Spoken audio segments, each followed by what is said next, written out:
Hi. I did good. So Ilima-Lei, congratulations on retaining the title.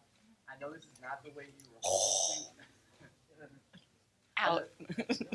Yeah, unfortunately, it wasn't the way you were hoping to. When you landed the elbow on Vita and you noticed how profusely she was bleeding, did you think they may stop it at all?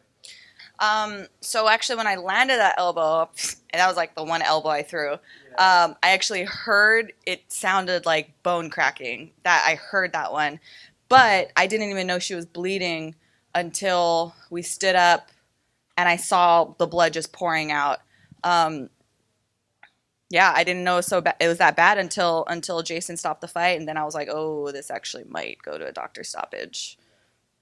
Is there anything about her striking or her pressure that threw you off a little, or just impressed you overall? Not necessarily with her striking.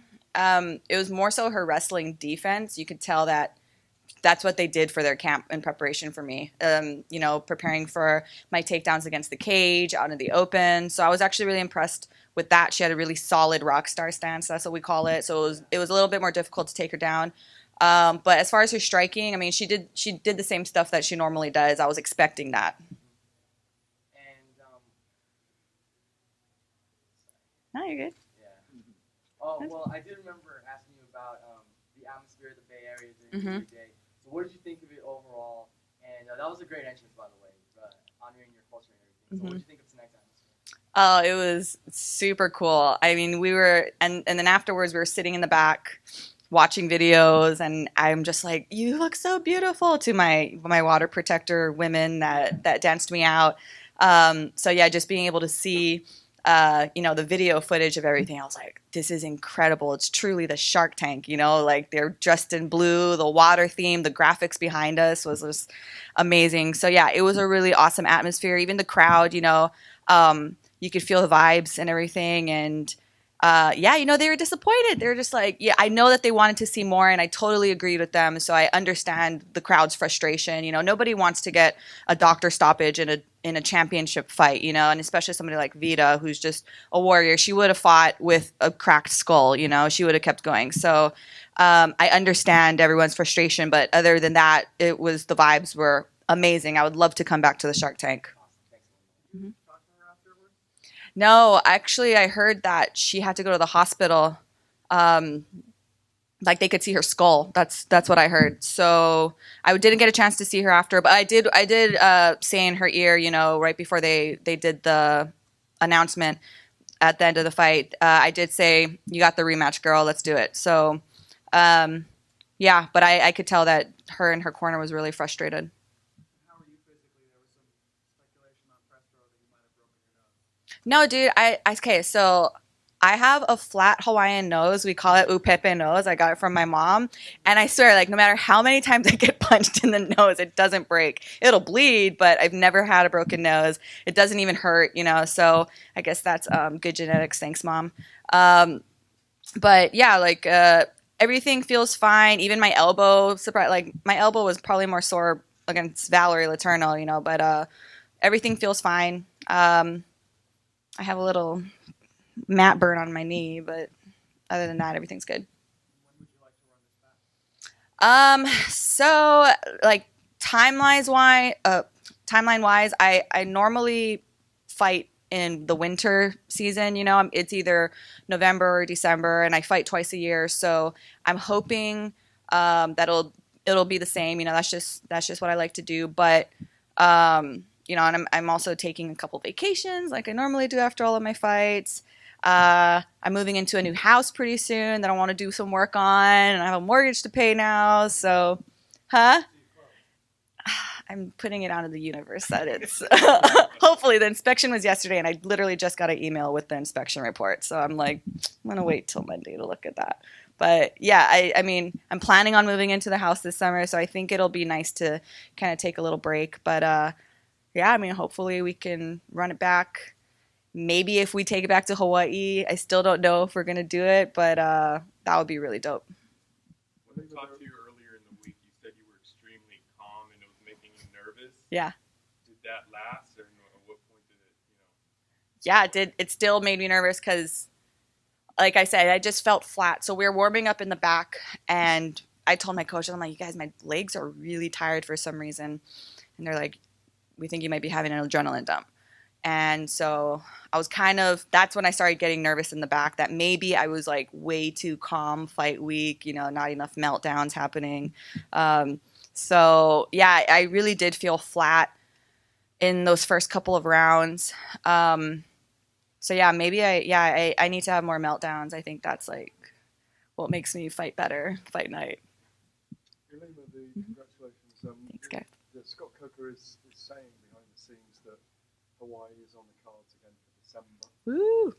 I mean, you and Vita in Hawaii, obviously her style, and the fact you were behind on the cards when you won.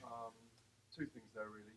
How good would it be to take this kind of fight to Hawaii in December? Oh man, Hawaii would love this. They love their scrappers. So I know Vita would be popular. Like the Vita rematch, I know the crowd would love it. The fans would love it. So I think that's actually perfect. Like I almost feel like this was meant to happen, because Vita and I were supposed to see each other in an atmosphere like in Hawaii, a historical, monumental place. So I think this was supposed to happen. It was 1919 on two of the judges' cards, and you were down 2018 on the other judges' cards. Were you aware when you were in the fight that you needed to claw back into the fight? Were you calm about that whole thing? Yeah. So I actually consider myself a slower starter. And there's something about that third round. So my last 3 fights have finished in the third round. So 3 was like the magic number for me this fight. And I was saying in the interviews when they asked for my predictions, I was like, it's going to be a finish in like the first 3 rounds, like second or third round is going to be a finish. So yeah, I do consider myself a slower starter. And even, my corners, Bill Crawford, Manuel Hernandez, when they sat down, they're like, all right, you're a little behind. So let's pick it up. Let's wake up. So yeah, I knew what was going on, and I was kind of just picking my shot. I was just waiting for my moment. I knew it would happen. It's always about like waiting for that moment and capitalizing on it. So again, like that was literally the one strike that I threw in her guard. It was that one elbow, so it's just make the most of it. And you, is that the toughest fight? Have you learned the most in that fight of all your fights so far? Yeah. And I would say too, like there was so much buildup about how she wanted to knock me out and like her striking and everything, how she's such a striker, like brawler, that I actually was like, well, I don't want to stand with her. I'm going to fucking try to take her down as fast as possible. But then when I realized, like, what am I talking about? I'm a good ass striker. I can stand up with her. I was knocking her, I was like, that's when I started calming down and like just started feeling relaxed and just having confidence in myself. So I think that's what I learned the most from this fight, is to have confidence that I am a freaking good striker, even though my jiu-jitsu game's on point. I'm a grappler. Like, I can strike. Was there a period, like late in the first round or anything like that, where you kind of felt a little bit tired just because you were going so hard on the wrestling in the first part of the first round? Oh, yeah. Especially, like I said, she had really good wrestling defense. And I do like to use the cage a lot. So when she would hit that rockstar stance super hard and I made me really, really work for those takedowns, yeah, I got really tired. And then her corner was also kind of like messing with my head because they were like, she's so tired. And I was just like, shut up. So that was pretty good cornering on their end.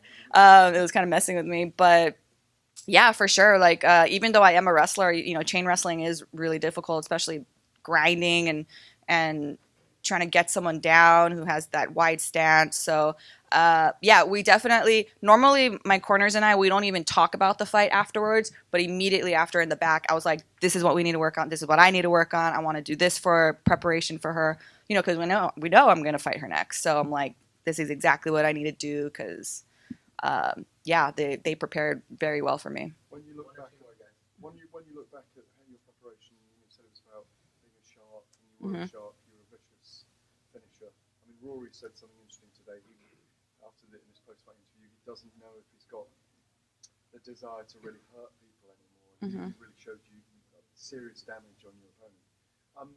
When you look back, it may not be now, you may not know it yet, but when you look back on your camp and it was about water and being a shark and being underwater a lot, did that help you in the fight, do you think?